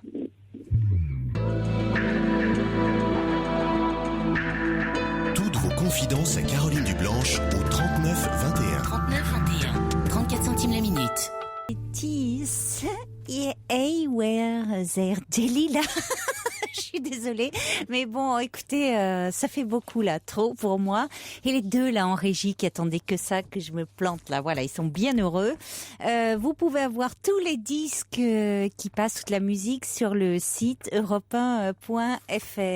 Voilà, donc ça montrera, je sais plus, chez Azuline, c'est un auditeur ou une auditrice qui dit pourquoi cette impression de déjà entendu. Il semble que ce soir 28-29 octobre, ce soit une rediffusion. Pourquoi ne pas le dire? Bah écoutez, ça serait une rediffusion. Vous voyez, on aurait coupé ça au montage, hein, par exemple. Je vous assure que c'est toujours en direct l'émission. Mais je me tirerai pas de balles dans le pied quand même. Il y a Chaudron de la Barque qui réagit à propos de Martin, je crois, qui dit « Vous semblez découdre et recoudre vos liens amoureux, un peu comme si votre cœur était une aiguille perdue dans une botte de foin. L'attachement et le détachement sont les deux faces d'une même médaille et vous faites bien de travailler cette question au cœur de votre problématique. Et cette fois encore, votre attachement maternel est révélateur de votre rapport à l'autre, de votre vision de l'amour. Creusez cette question en thérapie, cela vous allègera sans aucun doute. » Et puis Lou, elle revenait sur le témoignage de Philippe, donc qui était en train de tomber amoureux de la femme de son ami d'enfance qui est décédé depuis 2 ans, l'ami d'enfance, et donc il avait envie de lui proposer, de se déclarer le soir du 31 décembre. Je trouvais que le soir du 31, c'était peut-être un jour un peu trop connoté symboliquement. Sylvie, elle n'est pas d'accord. Elle dit moi personnellement, je trouve que c'est important le 31, justement parce que c'est un moment difficile et qu'ils peuvent en faire un moment de douceur. Bonsoir Anne. Bonsoir. Bonsoir. Bon, alors, c'est une démarche un petit peu difficile. Moi, je vous écoute très souvent, effectivement, mais là, je pensais pas un jour vous téléphoner. Oui. Donc, j'expliquais à Paul, voilà, j'ai fait une rencontre via un site de rencontre il y a 15 jours. Alors, je suis séparée depuis presque 3 ans. J'ai rencontré quelqu'un, donc on s'est vu très rapidement parce que je voulais pas, d'une relation virtuelle, et je trouvais que c'était bien de se rencontrer, de s'écouter, de se découvrir, d'entendre la voix, le comportement. Enfin je trouvais que c'était important. Oui. Donc on s'est rencontrés, ça c'est effectivement l'échange c'est très bien passé. Enfin, on est allé boire un verre, on a dîné ensemble d'emblée. Enfin, il m'a invité le premier soir. Bon, pourquoi pas, effectivement, c'était plutôt sympa. On s'est revus. On s'est revus assez régulièrement depuis 15 jours, dans une relation qui était plutôt fluide, enfin, qui était vraiment agréable et sympathique. Il vous plaît, cet homme? Il me plaisait. Ah bon? Qu'est-ce qu'il vous a fait? Il vous plaît plus? Ah si, moi il me plaît toujours, c'est quelqu'un effectivement qui m'a plu, en sachant, oui, je vous dis depuis 3 ans, moi c'est la première personne que j'ai rencontrée. Voilà, quand on se sépare, on a besoin, selon moi, un peu de se restaurer aussi, de faire un peu attention à soi, et c'était pas une quête comme ça que de rencontrer quelqu'un absolument. Moi il y a 1 an, j'étais pas prête à rencontrer quelqu'un, je me sentais effectivement prête. Et donc une relation qui se passait bien, avec beaucoup d'échanges, de l'humour, du second degré. Enfin, c'était quelqu'un de vif. Enfin voilà, que j'appréciais. Ça vous faisait du bien, oui. Ouais, que j'appréciais vraiment beaucoup. Et on devait se voir. Donc on a passé des soirées ensemble, une nuit ensemble. Et voilà, à chaque fois le retour, il y avait un petit SMS ou un petit mail le lendemain qui me disait que c'était agréable. Enfin voilà, il semblait que c'était réciproque. Et puis on s'est vu, on devait se voir aujourd'hui, on s'est vu, on a déjeuné ensemble. Et puis moi j'étais effectivement bien toujours, donc je lui ai dit à la fin du repas, moi je suis bien, effectivement j'aime bien ces moments qu'on vit ensemble. Et là il m'a annoncé qu'il ne souhaitait plus qu'on se voit, en me disant d'abord, moi j'ai pas l'étincelle que j'attendais. Bon, même si ça me semblait, je suis un peu perdue là en fait, un petit peu anéantie, parce que ça me semblait tellement en décalage entre ce qu'il me parlait, ce qu'il me disait là, j'ai pas l'étincelle. Ça me semblait tellement en décalage entre son comportement, son attitude, ce qu'on avait vécu ensemble jusqu'à présent, en sachant qu'on y allait, au jour le jour, parce qu'on s'enthousiasme pas, bien évidemment. On prend du temps. Et puis cette annonce. Et en plus, il me dit ensuite, j'ai continué à entretenir une relation via un site. Je n'ai pas encore vu la personne, mais effectivement, j'ai très envie de la rencontrer, et voilà. Oui, il aurait pu se dispenser de vous dire ça, hein. C'est pas... je veux dire, je crois que ça fait pas très sympathique de vous dire ça. Je vois pas l'intérêt. Oui, je vois pas l'intérêt de vous dire ça. Non, moi je suis un peu, je suis un peu anéantie effectivement, parce que je tirais pas de plan sur la comète. En revanche, j'étais bien avec lui, et on sait que les gens on est tous complexes, donc être bien avec quelqu'un, c'est pas rien. Enfin, c'est pas rien, c'est.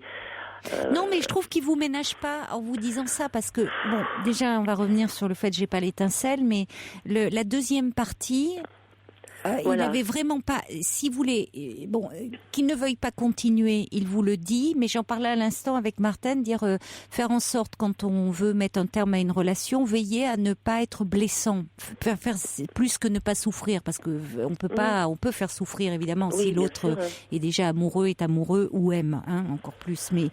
Mais ne pas être blessant. Or là, vous dire qu'il a continué à entretenir une relation avec quelqu'un, c'est être blessant. Virtuel, certes, mais quand même. Mais peu importe, ça le regarde, ça ne vous apporte rien, si ce n'est vous faire du mal. Donc il n'avait pas besoin de rajouter ça. Donc je trouve ça malsain qu'ils vous le disent. Vous voyez, c'est pas clean de sa part. Mais oui, et quand vous dites malsain, alors que moi, justement, c'est.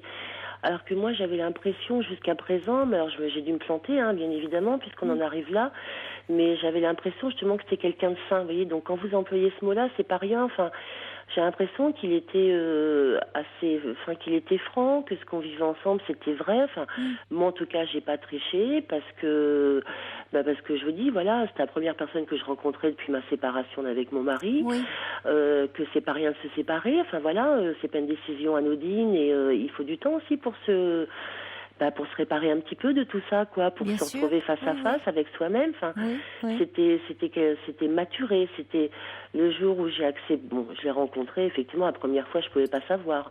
Quand j'ai accepté qu'on se revoie, c'est que voilà, c'était pas une aventure, c'était pas. Enfin, moi, j'étais pas en tout cas dans cette dynamique-là, et lui ne semblait pas être là-dedans. Donc là, du coup, c'est vraiment le coup de massue, et je comprends pas, quoi. Vous voyez, je comprends pas ce décalage entre il était attentionné, il était intéressant, il était tendre, enfin, et là je comprends pas, quoi. Je suis malheureuse là. Enfin voilà, les dimanches soirs c'est pas toujours top effectivement, mais là je suis malheureuse. Enfin je suis triste. Alors il y a de la colère, il y a de la tristesse. Je crois qu'il y a beaucoup de tristesse plus que de la colère presque, mais je comprends pas. Voilà. Oui, je comprends. C'est normal hein, que vous soyez abasourdi parce que vous aviez un bon feeling dans cette relation. Vous vous sentiez en confiance, vous vous sentiez bien avec cet homme, et là vous avez le sentiment de vous être trompé sur lui, d'avoir eu finalement de ne pas l'avoir bien cerné. Mais vous me direz, on peut pas cerner quelqu'un en 15 jours comme ça. Il était sympathique, agréable, chaleureux le temps qu'il était avec vous. Vous pouviez pas. Après, qu'est-ce qu'il entend par j'ai pas l'étincelle, vous voyez, c'est même ça veut pas dire grand-chose. Qu'est-ce qu'il attend l'étincelle? Parce que d'abord, ça se trouve c'est quelqu'un qui court juste après. Il veut pas véritablement une rencontre.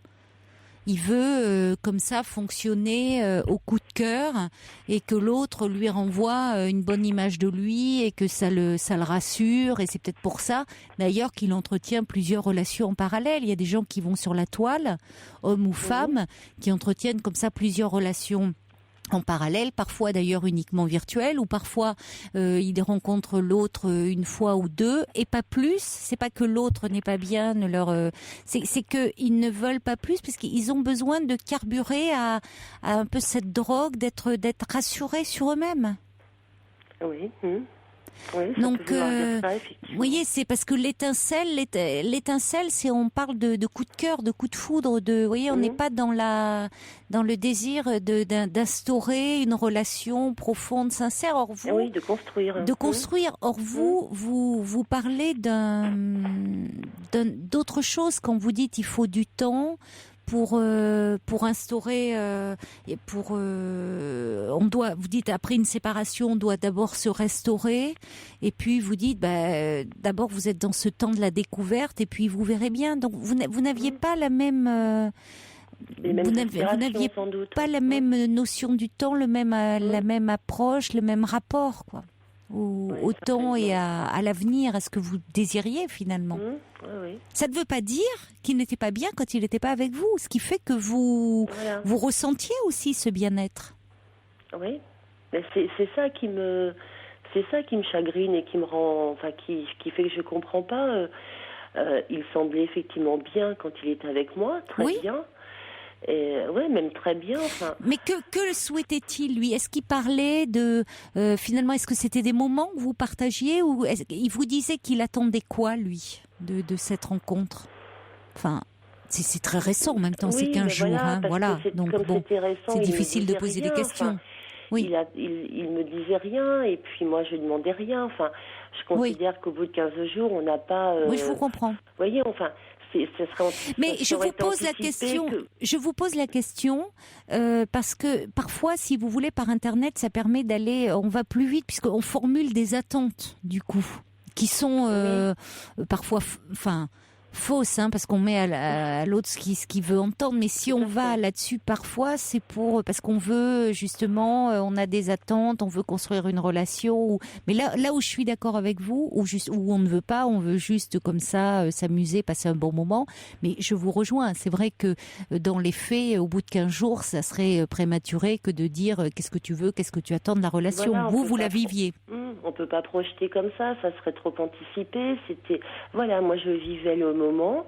Et c'était ces moments-là, à travers nos échanges, les moments qu'on passait ensemble. Je pense que c'est ça ensuite qui nous conforte dans l'idée qu'on peut peut-être faire quelque chose ensemble. Vous voyez, alors lui, effectivement, ne me disait pas ce qu'il attendait. Il n'a pas fait de déclaration, il s'est pas lancé dans des déclarations d'amour, il s'est pas... Non, voilà. Mais en revanche, moi, il y a quand même des choses que je comprends pas, quoi. Voilà, quand on se rencontre, effectivement, physiquement, on est aussi prudent parce que c'est une obligation, c'est normal. Bien sûr. Et il me dit, on fera un test. Bon, soit on fait un test, enfin, on l'a pas fait, hein, mais l'idée, voilà, ça veut dire qu'effectivement, on envisage, ce qui paraît normal de dire, on fait un test, parce qu'au départ, on le fait pas, et puis si c'est une relation qui dure, oui, ça s'envisage aussi, effectivement, dans d'autres perspectives. Oui. Donc, vous voyez, j'ai l'impression, où je suis complètement à la ramasse, mais je pense pas, il y avait un décalage, effectivement, entre les propos et puis ce qu'il m'annonce aujourd'hui, quoi. Enfin, moi, j'ai l'impression qu'effectivement, il a envie de relations plutôt multiples, comme vous dites, de se rassurer, alors que j'avais pas l'impression qu'il avait... Mais voilà, ça reste des impressions, parce qu'en 15 jours, on connaît pas les gens. Quand je dis qu'ils sont complexes... Oui, mais parce que c'est ça, en 15 jours, vous ne pouvez pas connaître quelqu'un, et ça peut être quelqu'un de très agréable, de très charmant, qui a un comportement assez séducteur, mais séducteur, pas dans le... Vous voyez, séducteur dans le sens où, généralement, oui, ces hommes-là, on est très bien avec eux. Ils sont charmants, ils sont agréables, parce que de toute façon, ils ont envie d'être aimés, donc ils font tout pour l'être. Mais c'est piégeant. Oui, c'est piégeant. C'est piégeant. Et puis voilà. Enfin, moi, ce qui me, je l'appréciais beaucoup. Et puis je me dis, mais si cette première rencontre après ma séparation, enfin, voilà, il y a aussi cette notion d'histoire, l'antériorité, l'histoire de chacun, la mienne. Là, je me dis, si cette première rencontre c'est ça, mais ça fait peur, quoi. Ça fait peur. Ça fait déjà peur de se dire, voilà, peut-être qu'un jour j'aimerais quand même continuer ma vie avec quelqu'un d'autre. Oui. Voilà, une vie, ça peut se continuer, en tout cas, se construire bien autrement. Sûr, oui. Et là, cet événement de ce soir, du coup, me fait peur, me fout la trouille, parce que je me dis, mais est-ce que j'ai pas été vigilante? Est-ce que je suis pas, comment dire, je sais pas, je trouve pas le mot, mais qu'est-ce que j'ai induit, si ce n'est que moi j'ai pas. Non, mais je crois que c'est pas lié à vous. C'est pas. Oui. C'est, si vous voulez, lui était dans une autre quête certainement. Donc ça ne doit pas remettre en question la suite et le fait que vous puissiez faire des rencontres et voyez, vous n'étiez pas, vous ne cherchiez pas les mêmes choses. Certainement, oui. Bon, ça vous a permis, vous, d'avoir une rencontre après une séparation, d'à nouveau rencontrer quelqu'un, d'avoir une histoire, de sortir, d'être à nouveau désiré, de pouvoir avoir une relation intime avec quelqu'un. Bon, il faut si vous voulez, il faut pas vous dire que vous vous êtes trompé sur toute la ligne ou c'est une aventure que vous avez vécue, c'est une expérience. Ça veut pas dire qu'il faut tout remettre en question et vous remettre en question. C'est un petit peu ça. Oui, alors, mais trop. Là, vous le faites trop là, voyez, parce que cet homme finalement vous ne le connaissez pas plus qu'il ne vous connaît. Non, tout à fait, non. C'est pas en 15 jours qu'on peut connaître quelqu'un. Bien sûr. Non, tout à fait. En même temps, voilà, ça montre qu'il y a beaucoup d'attentes derrière et c'est un peu le risque. C'est si on y va avec trop d'attentes derrière, on peut être forcément très déçu. J'ai pas l'impression que j'avais tellement d'attentes. Pour que vous soyez aussi déçu, si. Enfin, peut-être. Eh oui. J'avais pas d'attente en y allant. La première fois, j'attendais pas de rencontrer le prince charmant. Oui, mais vous voyez quand même. J'ai 47 ans, j'en suis plus là, mais. C'est pas une question d'âge. Oui, mais en même temps, oui. Ce que j'étais en train de me dire ce soir, c'est que, voilà, on peut avoir 47 ans et souffrir. Enfin voilà. Bien sûr, ça au c'est bout de 15 jours, avoir de la peine, être triste, être un petit peu. Vous êtes déçue. Je suis déçue, ouais, un peu déboussolée, un peu désabusée presque. Mais je crois que c'est son attitude, effectivement. Enfin, mais parce qu'il n'est pas clean. Il n'est pas clean il n'a pas été. Il y a entre cet homme que vous trouviez charmant et autre, et qui finalement fonctionne selon son bon plaisir. C'est-à-dire à un moment, il a passé des bons moments avec vous, et là il décide d'y mettre fin. Ouais. Mais parce que lui, il faut savoir que sur la toile, il y a des hommes ou des femmes qui sont dans cette quête-là, qui ont besoin de se rassurer.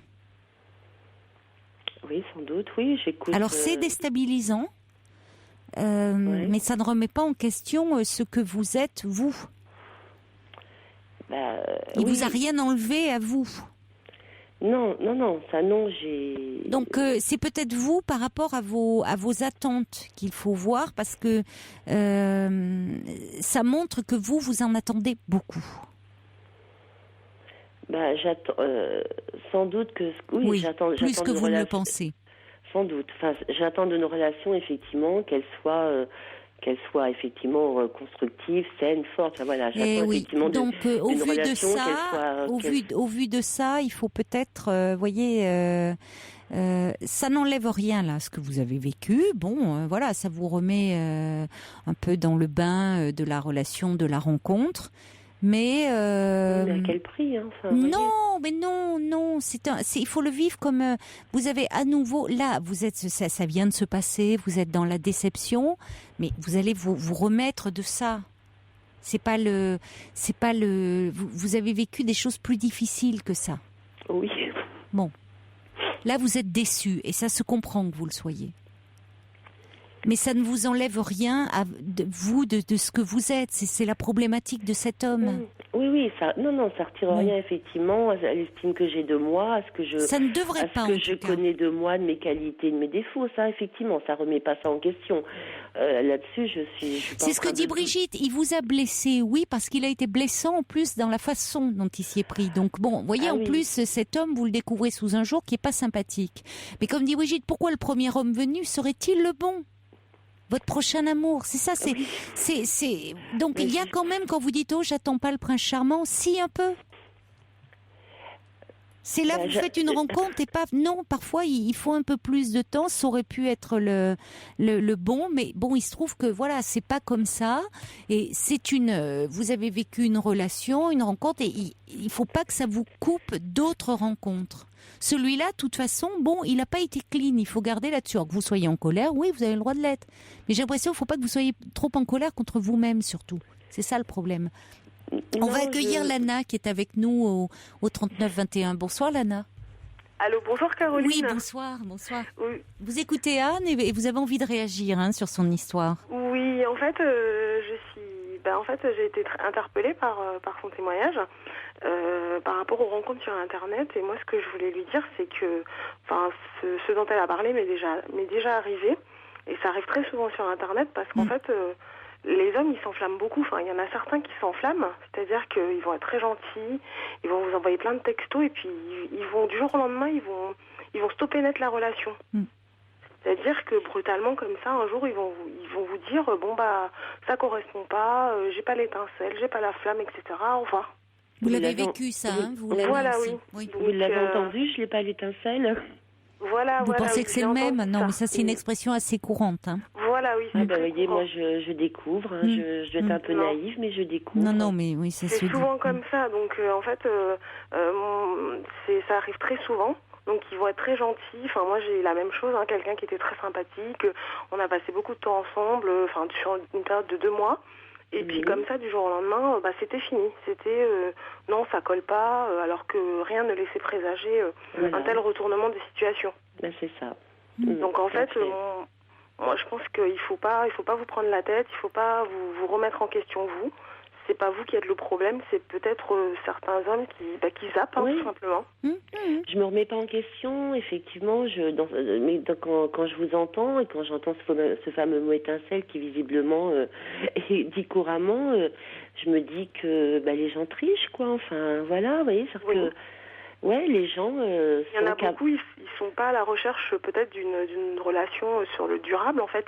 Voilà. Ils sont juste là pour faire un jeu, quoi. Vous voyez, ils rencontrent quelqu'un, on va s'amuser, on va manger ensemble quelque temps, on va aller au ciné, on va faire des activités.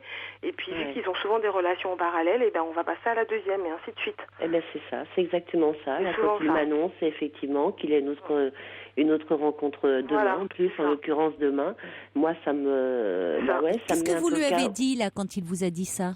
Je demandais à Anne, quand il lui a annoncé quand il vous a annoncé qu'il avait une rencontre demain, vous lui avez dit quoi? Je lui ai répondu que oui, effectivement, je comprenais pas qu'on puisse courir 2 lièvres à la fois. Je crois que ça a été mon expression, en lui disant, moi j'ai pas triché, ce que j'ai vécu avec toi, je l'ai vécu vraiment, en toute sincérité.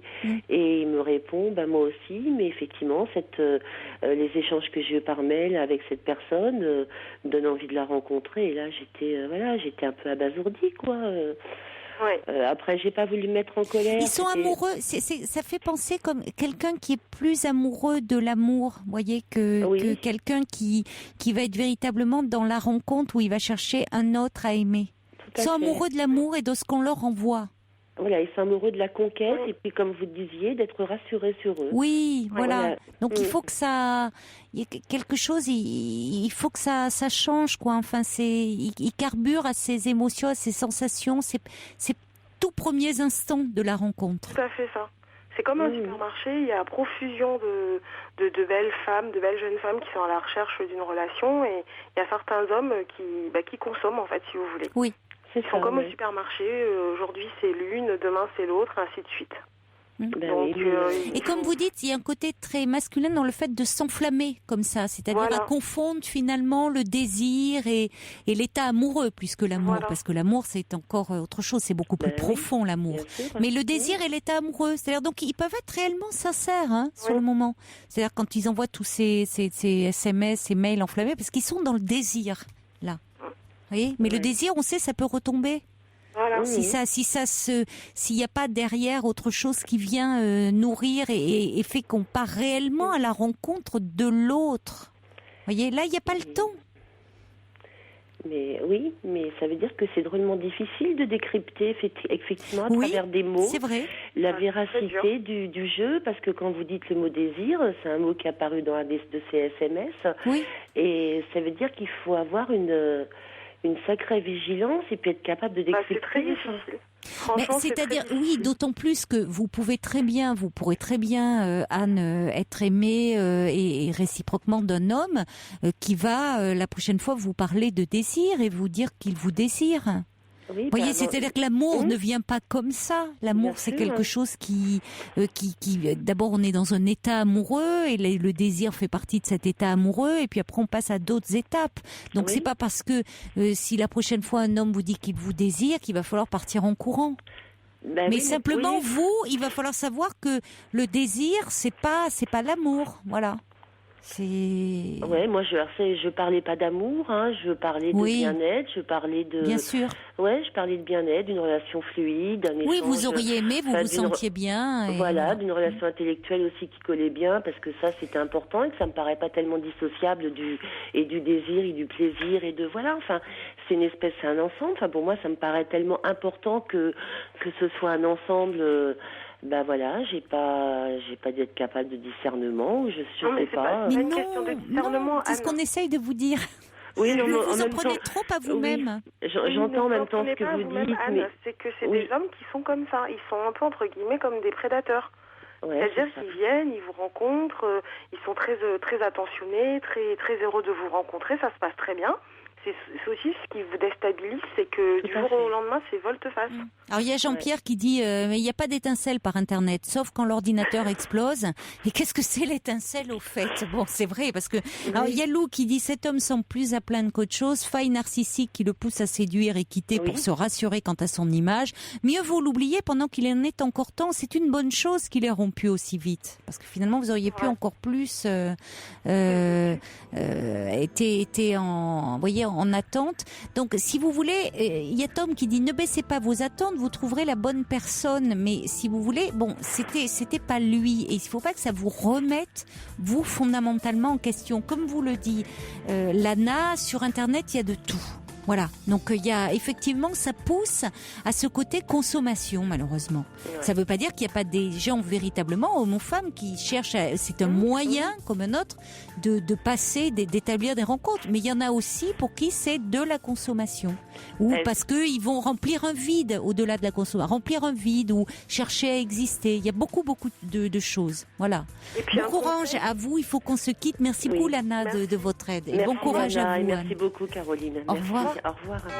Belle nuit à vous, faites de jolis rêves. Il est maintenant 1h sur Europe 1.